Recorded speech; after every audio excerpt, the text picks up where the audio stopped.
এবার দেখেন, আমাকে ভুল বুঝিয়েন না, আপনি সিদ্ধান্তে আসেন। এক নাম্বার সিদ্ধান্ত হচ্ছে, এই যে নামাজ শেষে আপনারা কেন এই ধরনের মসজিদগুলোতে আসেন না আমি জানি, তো বেশি কিছু নিয়ে তর্ক নাই আপনাদের তর্ক হচ্ছে এরা সালাতে সালাম ফিরানোর পরে মুনাজাত দেয় না। আমি কি ভুল বলছি? বেশি কিছু নিয়ে কিন্তু আপনাদের তর্ক নাই। সবচেয়ে বড় তর্ক হচ্ছে মুরব্বীদের। আঙ্কেল, আমার উপর রাগ করিয়েন না, চাচা প্লিজ রাগ করিয়েন না, আমি একটু বলে যাই। ওই যে আগেই বলেছি, বক্তার কথা মানার মতো হলে মানবেন, নালে ছেড়ে দেবেন। আমার উস্তাদ বসে আছে, ওয়াল্লাহি আমি শেষ করবো ইনশাল্লাহ খুব শীঘ্রই। বেশিরভাগ মানুষের তর্ক হচ্ছে না না না, আহলে হাদিস মসজিদ, ওখানে যে নামাজে মজা লাগে না, একটু নামাজ পড়ার পর একটু মুনাজাত দিবি ইমাম সাহেব, আমরা মুখ্য সূক্ষ্ম মানুষ, আমরা কি দোয়া করতে জানি? একটা নামাজ পড়লাম, এতটা ভালো কাজ করলাম, দোয়াই করে নেই। এই জন্যই তো আসা হয় না নাকি? দেখুন, রাসূল সাল্লাল্লাহু আলাইহি সাল্লাম সবার আগে নামাজ পড়ছে আমাদের মধ্যে সবার আগে কে নামাজ পড়ছে?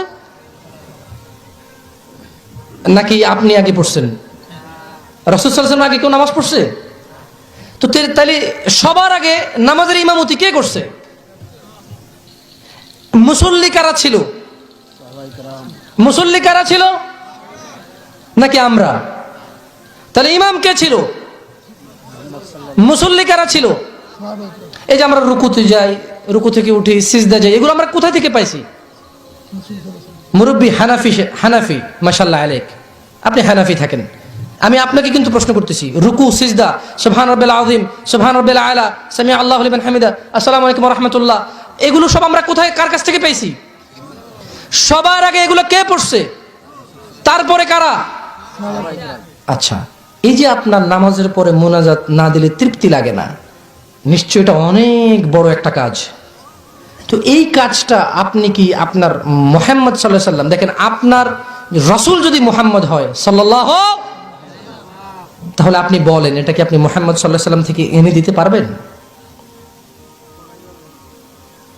না, দেখেন বুঝে শুনে না বলবেন, সবাই না বলতেছে না, প্লিজ আমি আবার প্রশ্ন করি, আসসালামু আলাইকুম ওয়া রাহমাতুল্লাহ, আসসালামু আলাইকুম ওয়া রাহমাতুল্লাহ, এরপর যে এইভাবে সবাই মিলে আমরা দোয়া করব, এটা কি আপনি মুহাম্মদ সাল্লাল্লাহু আলাইহি সাল্লামের কাছ থেকে এনে দিতে পারবেন? আমি কিন্তু বলিনি যে পারবেন না, তাইলে না আমার সাথে আপনারা একমত হবেন। কেউ কেউ বলেন না, প্লিজ একজন মানুষ এখানে হাত তোলেন যে বলতে পারবেন, সাহস করে যে ইনশাআল্লাহ আমি আবু হুরায়রা থেকে, ওমর থেকে, আলী থেকে আমি নিয়ে আসবো যে আল্লাহ নবী সালাম ফেরানোর পরেই মুনাজাত করতেন। একজন মানুষ তো বলেন প্লিজ, একজনও নাই।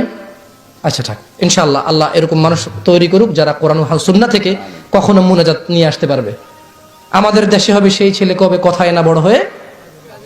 আমরা দোয়া করি, ইয়া আল্লাহ তুমি এমন মানুষ জন্ম দাও যে অন্তত আবু হুরায়রা থেকে, আলী থেকে, উসমান থেকে, আবু বকর থেকে রাদিয়াল্লাহু তাআলা আনহুম আজমাইন, অথবা যত সাহাবী আছে, তাবিঈ আছে, তবে তাবিঈ আছে, ইমাম আবু হানিফা রাহিমাহুল্লাহ, ইমাম আহমদ বিন হাম্বল রাহিমাহুল্লাহ, প্রত্যেক ইমামের অ্যাটলিস্ট ইমামদের কাছ থেকে হলেও অ্যাটলিস্ট বলবে যে সালাম ফেরানোর পরই 5 বার মুনাজাত নাই।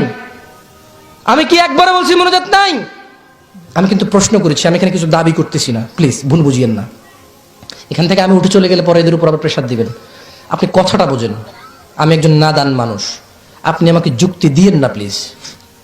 কারণ যুক্তি মমতা যোধে যখন সে ওয়াজ করে, যুক্তি তাসলিমা নাসরিন দিয়েছে যখন সে কোরআন অবমাননা করেছে, যুক্তি কিছুদিন আগে ইন্ডিয়ায় এখন হিন্দু ধর্ম গ্রহণ করেছে একজন শিয়া। যদিও মানুষ মুসলিম মনে করে আমরা শুধু শিয়া বলি, আমরা শিয়া মুসলিম বলি না, আমরা বলি যে শুধু শিয়া, তাকে মানুষ মুসলিম হিসাবে জানে। সেও যুক্তি দিয়ে বলেছে কোরআনের কতগুলো আয়াত বাদ দিয়ে দিতে হবে, বলেন নাউযুবিল্লাহ। তো আমি যুক্তি চাচ্ছি না, আমি আপনাকে প্রশ্ন করেছি, আমাকে একটা উত্তর দিবেন।